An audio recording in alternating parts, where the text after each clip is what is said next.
Bine v-am regăsit! Continuăm seria stimulatorilor natural pentru legume, de data aceasta cu o plantă care poate fi folosită în special ca și fungicid și insecticid natural. Vorbim astăzi despre coada calului. Preparatele din coada calului combat boli, cum ar fi rugina, mana, făinarea și multe altele, dar și ajută la fortificarea plantelor.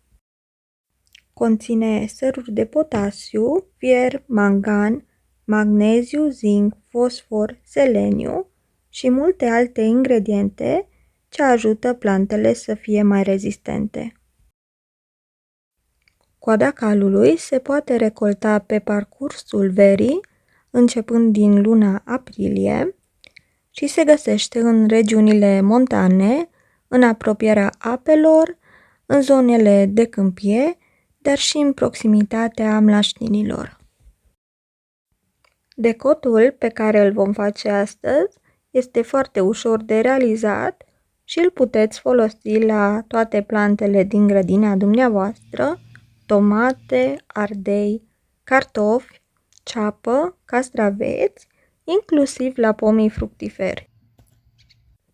Pentru prepararea decotului de coada calului vom avea nevoie de o oală adâncă de 10 litri.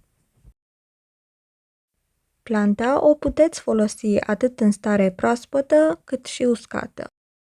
Dacă folosiți planta după ce a fost uscată, atunci concentrația va fi mai mare. Pentru 10 litri de apă folosesc în jur de 100-200 de grame de plantă proaspătă. După care o voi rupe și o voi pune în oală. Soluția se lasă să fiarbă 10 minute. După ce acest timp a trecut, se lasă să se răcească, după care o vom strecura. Vom separa lichidul de părțile vegetale ale plantei. După fierbere, soluția capătă această culoare intensă de maro.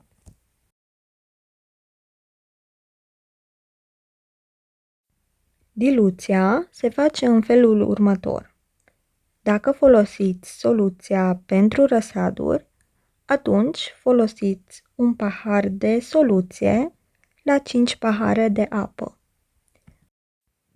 Dacă doriți să utilizați soluția pentru plante mai mature, folosiți 2 pahare de soluție la 5 pahare de apă. După diluție se obține această culoare. Agitați bine și puteți să stropiți în grădină. Stropirea plantelor se face în special pe frunzele acestora, dar foarte important, nu uitați să stropiți și solul din jurul acestora, întrucât chiar și solul poate să dezvolte paraziți sau diferite ciuperci. Mai mult decât atât, pe lângă rolul de insecticid și fungicid, ne dorim să folosim această soluție și pe bază de îngrășământ. Aceasta datorită sărurilor bogate de potasiu, magneziu și alte substanțe pe care soluția îl conține.